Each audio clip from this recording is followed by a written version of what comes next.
네, 이상으로 우리 7장까지 강의를 마지막으로 해서 한 학기 동안 강의를 마치겠어요. 자, 이제 마지막 시간인데요.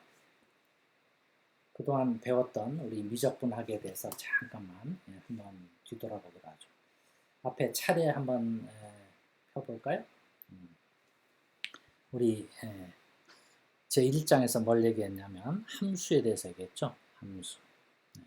그래서 함수의 여러 가지 특징, 그리고 삼각함수가 굉장히 중요하다는 얘기를 했어요. 왜냐하면 이제 삼각함수를 사용하면 모든 종류의 주기 함수들을 다 삼각함수의 합과 삼각함수의 상수배로 표현할 수가 있어요. 삼각함수의 뭐죠? 주기를 변화시킨, 즉 an sin n 시타, 또 bn sin 코사인 b 시타, 코사인 n 시타, 이런 식으로 삼각함수의 합으로 다 표현할 수 있기 때문에 삼각함수가 굉장히 중요한 역할을 해요.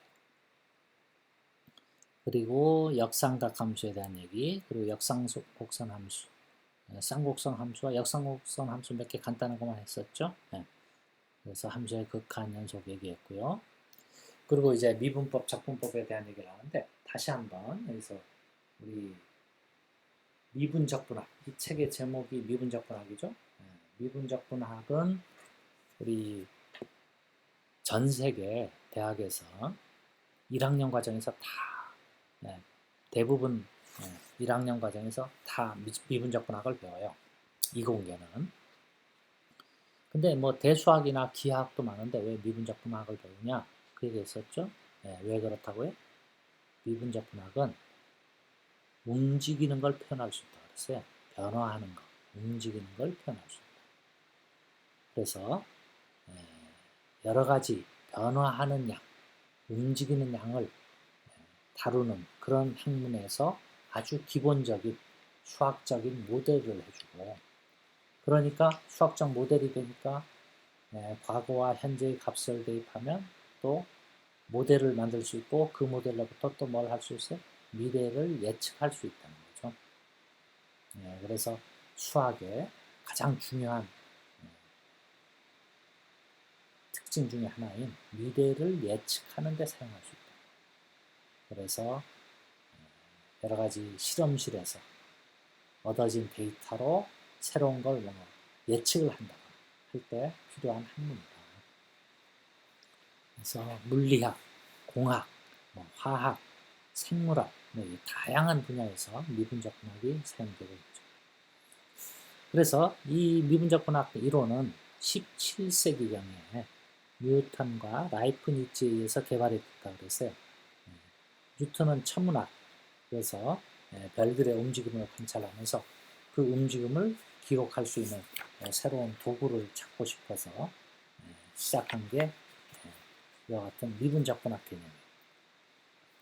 라이프니츠는 또 다른 뉴턴과 전혀 독립적으로 그런 개념들을 또 알아냈죠. 그래서 라이프니츠의 미분기호, dy over dx라는 기호, 또 뉴턴의 미분기호는 그냥 본래는 x 위에다가 이렇게 도트 쓰는 거 있죠. 이런 아마 고등학교 물리 시간에 배웠을 텐데 변화율을 나타내는 x 위에 도트 쓰는 그런 기호로 표시했었는데, 기호로는 이제 라이프니츠가 이제 미분적분학의 이론을 거의 이론에 사용되는 기호가 다 정립된 거고요. 응용면에서, 물리학적인 응용면에서는 뉴턴의 개념이 여기 녹아 들어가 있는 거죠. 그래서 미분법의 정의, 미분계수와 도함수가 뭐냐? 결국 도함수의 정의도 리미트였죠. f 프라임 x는 뭐예요? 리미트 델타 x가 0으로 갈 때 델타 x분의 f x 플러스 델타 x에서 fx를 빼준 그와 같은 극한값이다. 그래서 이와 같은 도함수를 얻는 방법이 바로 미분법이었어요. 그래서 기본적인 함수 뭐예요? 다항식 함수에 대한 미분법. 이건 간단히 도함수의 함수의 정의로부터 얻을 수 있죠. 또 삼각함수에 대한 도함수, 이것도 정의로부터 얻고, 그 다음 역삼각함수에 대한 도함수, 그 다음 지수함수에 대한 도함수도 정의로부터 얻고, 로그함수에 대한 도함수도 정의로부터 얻고. 그래서 그와 같은 미분법들을 만들면 그 미분법을 사용해서 뭘 얻을 수 있어요? 합에 대한 미분은 각각의 미분의 합이다.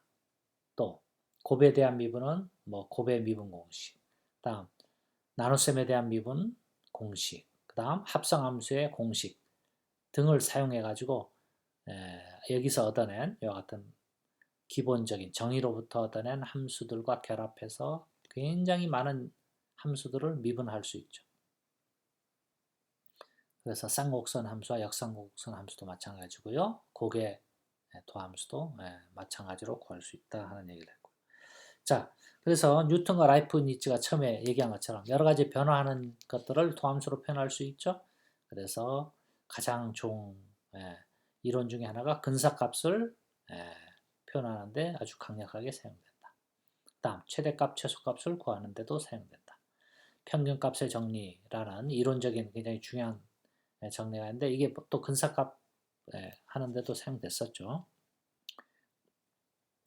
그리고 함수의 증가와 감소, 오목과 볼록 이런 걸 전부 뭐로 표현할 수 있다? 도함수로 표현하면 0보다 크냐 작으냐만으로 알 수 있다. 그리고 또 함수의 그래프 그릴 때도 도함수를 사용하면 증가, 감소, 오목, 볼록을 다 알 수 있으니까 굉장히 편하게 할 수 있죠. 그런 얘기들을 쭉 했었고요. 그 다음 이와 같은 도함수를 구하는 역과정을 뭐라 그래? 부정적분이다. 그래가지고 부정적분의 정의가 나왔고요. 다음 부정적분을 구할 때도 치환적분과 부분적분을 할 수 있다. 그런 얘기 했었고요. 또 유리함수의 적분. 유리함수의 적분은 여러 가지 부분분수로 분해해서 할 수 있었죠. 무리함수는 너무 어려서 지나갔고요. 다음 삼각함수의 적분. 삼각함수 기본적으로 사인, 코사인, 탄젠트 다 할 수 있고요. 그 다음에 코세크, 시컨트, 코탄젠트. 그건 조금 어렵지만 어쨌든 구할 수 있었죠. 그리고 강조하지만 사인 제곱 시타는 적분이 안 되니까 어떻게 한다? 2분의 1 플러스 코사인 2시타로 1 마이너스 코사인 2시타로 그 다음 코사인 제곱 시타는 또 2분의 1 플러스 코사인 2시타로 변형해서 적분한다. 그래서 여러 가지 변형해서 적분하는 법, 그 다음 또 그것 말고도 굉장히 많은 적분법들을 다뤘어요. 삼각함수의 적분이 굉장히 중요합니다. 그 다음 또 역사적으로 더 오래된 미분적분학 내용 중에 가장 오래된 영역이 있는데 바로 그게 뭐냐? 정적분이다. 정적분은 사실은 구분구적법을 구하는 거기에서부터 시작된 건데 알고 보니까 부정적분하고 상관이 있다. 그래서 부정적분과 정적분을 이어주는 뭐예요? 미분적분학의 기본 정리가 있어요. 그걸 사용해서 정적분과 부정적분이 연결이 되고 또 여러 가지 정적분의 성질들, 뭐 더하기, 그 다음 곱하기, 나누기들을 어떻게 할 수 있느냐 하는 얘기들을 할 수 있었죠. 그리고 정적분의 계산법, 여기서도 부분적분, 치환적분 할 수 있고요. 그 다음 함수가 정의 안 된 점이 한계라든가 같이 사실은 정확히 얘기하면 유한계인데 그런 점에서까지 우리 적분을 다룰 필요가 있다. 그럴 때 우리는 이상적분의 개념을 써주면 좋겠다. 그래서 이상적분은 항상 리미트 기호가 한번 나와야 된다 그랬죠.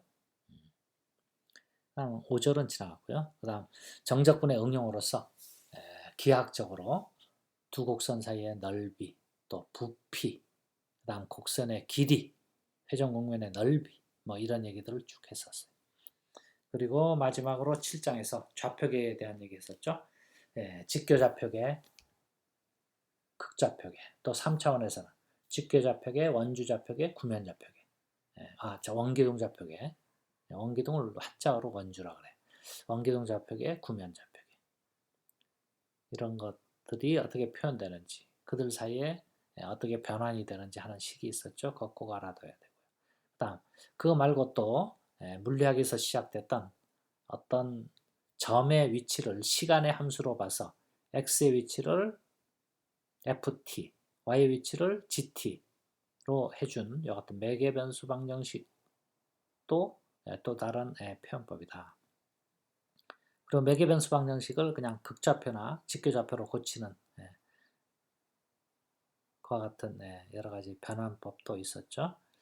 그래서 그걸 사용해서 또 극좌표에서의 넓이에 대한 여러 가지 계산들을 해봤어요.